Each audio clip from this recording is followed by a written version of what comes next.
Good evening. Thank you for coming to A Visit to Heaven, based on Mark Twain's short story, extract from Captain Stormfield's Visit to Heaven, music and lyrics by Freddie Carnes. Act 1, Scene 1.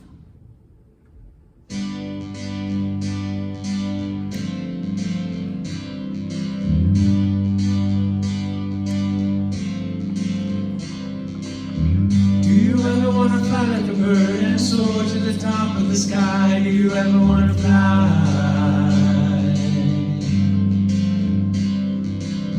Do you ever want to sail the sea on the great big sea and feel free? Do you want to sail the sea?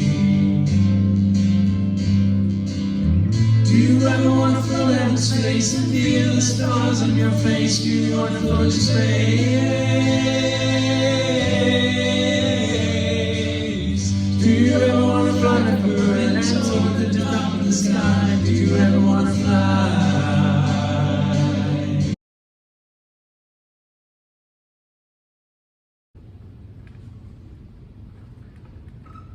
I'll never forget the day that I died. I wasn't lying there more than 2 seconds when I was lifted right out of my body. I was traveling at the speed of light, and before I could catch my breath, I was headed straight for outer space. Nearly hit a satellite. I was going so fast. Soon I was passing Jupiter, Neptune, and planets and stars I didn't even know the names of. I chased and raced comets now and then, because that's about all you can do in space. Our races were pretty one-sided, because I sailed right by them as if they were standing still. Our throats are parched and dry on this barge of the damned. No one can hear our cry on this barge of lost souls. Barge of lost souls, barge of lost souls, we're prisoners of this vessel. Barge of lost souls, barge of lost souls, we're chained and locked inside.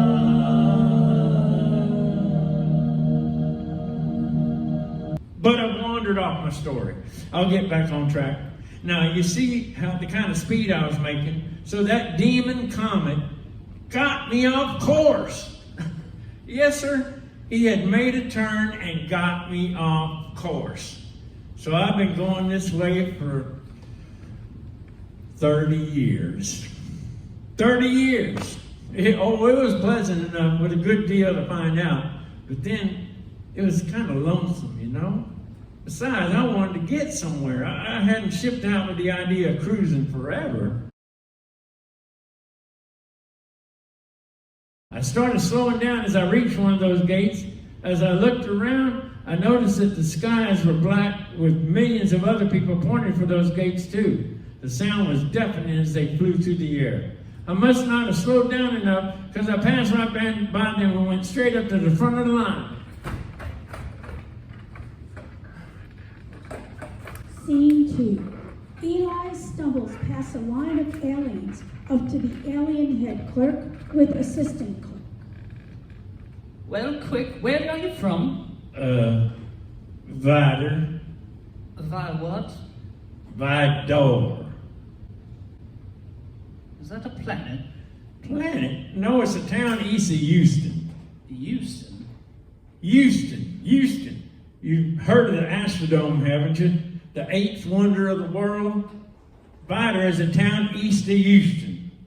There, no time for conversation. We don't deal in towns here. Where are you from generally?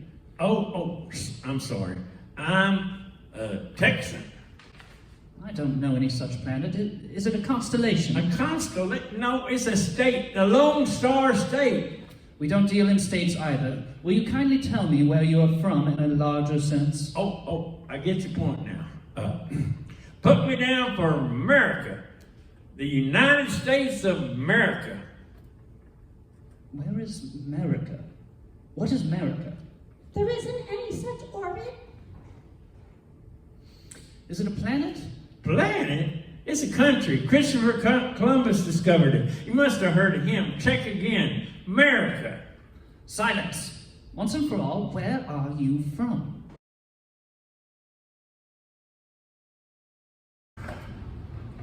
C3. Come right this way. Yeah, right over here. That's fine. If you'll take a seat, then we will begin. I'd like to welcome you to the American side of heaven. Doo-doo-doo. That's fine. We welcome all nations, but those who grew up in the United States feel more comfortable here. Normally, there's a large ceremony when you arrive, but that's for those who come straight here. I am in charge of stragglers. Stragglers are those like yourself who strayed from the right course and arrived here late. Doo-doo-doo. I have been assigned to greet you and make you feel as comfortable as possible.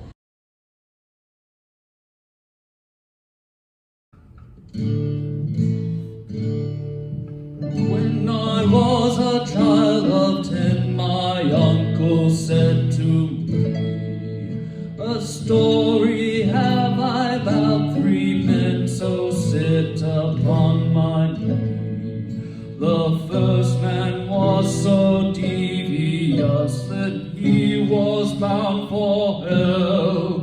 The second was mischievous, so he was going as well. The third man was so good that he went straight to heaven's door. He shouted, there is only one that I've waited for. I always wanted a harp that I could call my very own.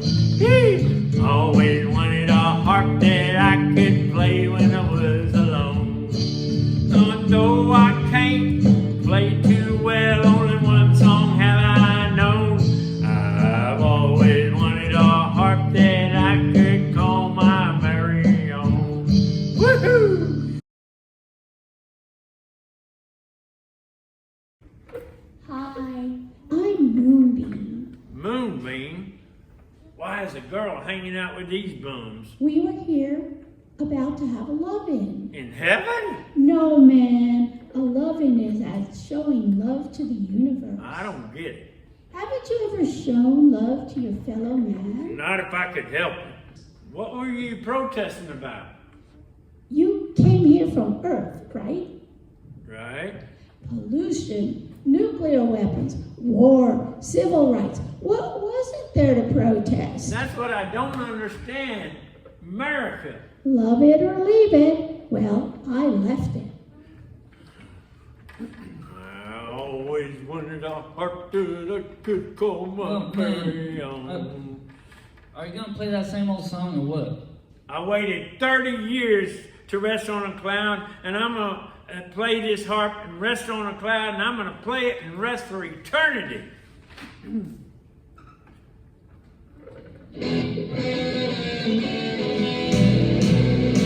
Think a halo and harp will make you happy here. You sit on a cloud and think that that will give you cheer. You sing the same old song again and again. You think that is bliss. Well, where have you been? Singing forever in heaven sounds nice in dreams, but things, my friend, just ain't what they seem. I think I'll try being younger. Maybe I can look like a young Ronald Reagan. Ronald Reagan. Yeah, he was my hero. I promised myself if I ever could look like him, I would. I don't think you understand, Eli. You can't change your looks. You're pretty much stuck with those. No Ron Reagan? One was enough. I guess. So how do you like heaven anyway? Well, I'll be honest with you, Sandy. This isn't anything like they used to teach us in church. Amen. Well, after 27 years, what's heaven like for you? Well, I'll tell you. Early to bed, early to rise, to work the whole day through. Sit down on the porch swing, nothing if true.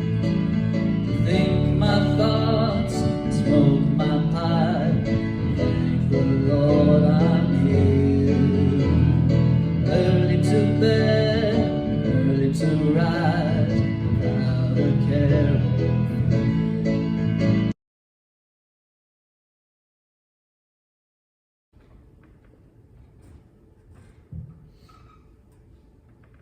Look, now there's a perfect example. She lived on a farm in the Northeast somewhere when her child died. When the little one got here, she chose to grow up and learn everything there was to know. She was so smart that famous scientists and philosophers would come to her with questions they couldn't answer. She eventually got married to a scientist and had a baby girl herself. When the mother arrived in heaven a short time ago, she wanted to see her daughter. Did she? Yes, except when she found her, her baby girl was a grown woman with a daughter of her own. What happened? She just couldn't accept that her daughter had grown up. I'm afraid their reunion wasn't a happy one. But why, Sandy? You've got to understand that the mother lost a baby, and even after all those years, she was expecting to see her baby again. All she wanted to do was hold her and feed her. It was too much for her to grasp, Eli. She's gonna have to go through some growth of her own to be able to accept her. How long will it take? I don't know, Eli. It depends on how much she really wants her daughter. I imagine she'll realize that it's still her child no matter her age. Come on, Eli. Let me show you around.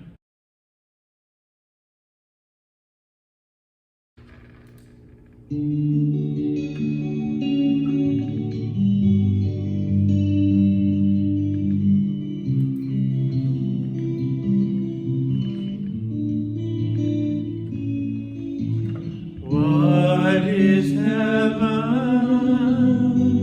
without the one that you love beside you? Time will pass so slow when they go away from you.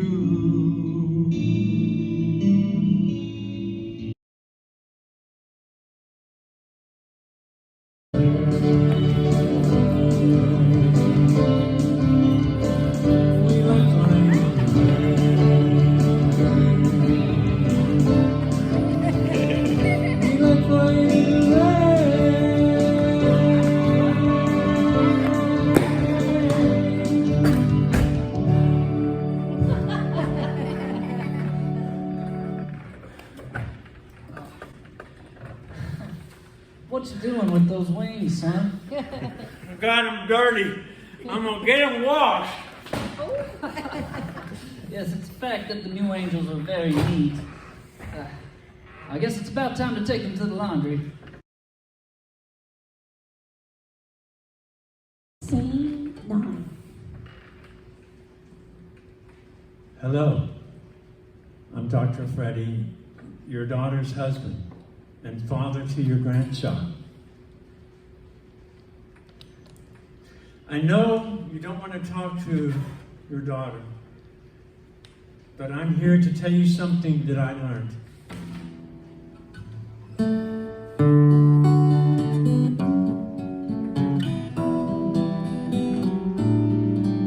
You've been waiting all your life. Just hear what I say.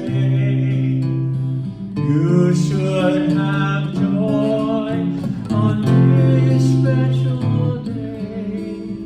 You've been through some trials, but you made it somehow.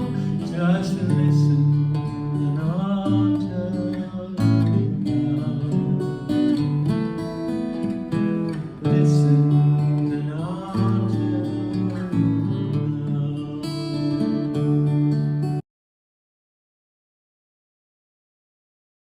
There's a light inside every heart, bright inside, just like a star, and it shines inside every heart. Say, I do have one question that's been bothering me all day. What's that? This is the American side of heaven, isn't it? Right. Well, I've noticed something peculiar. Yes? No, I ain't prejudiced, nothing like that. But I've noticed there's hardly any white angels around here. What do you mean? America is mostly white, isn't it? I mean, all our presidents been white. Most of Congress is white. When you pick up a newspaper or turn on the TV, most of the people there are white. As a matter of fact, when I grew up in Vidor, Texas, all the people in that town were white. But I noticed there are many different colored angels here.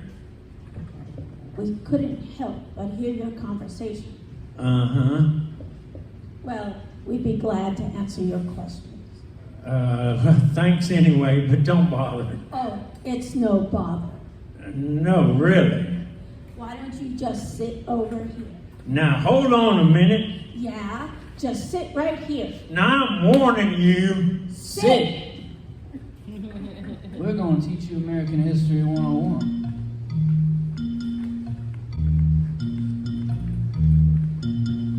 Long before Columbus sailed the sea, there was a nation known to you and me, land of the free and home of the brave, and there was no need for having a slave.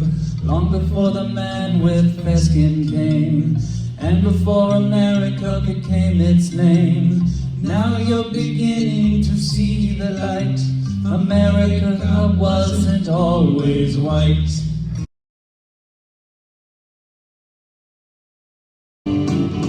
Here in heaven we all can live, learn to share, learn to give. But right now heaven is where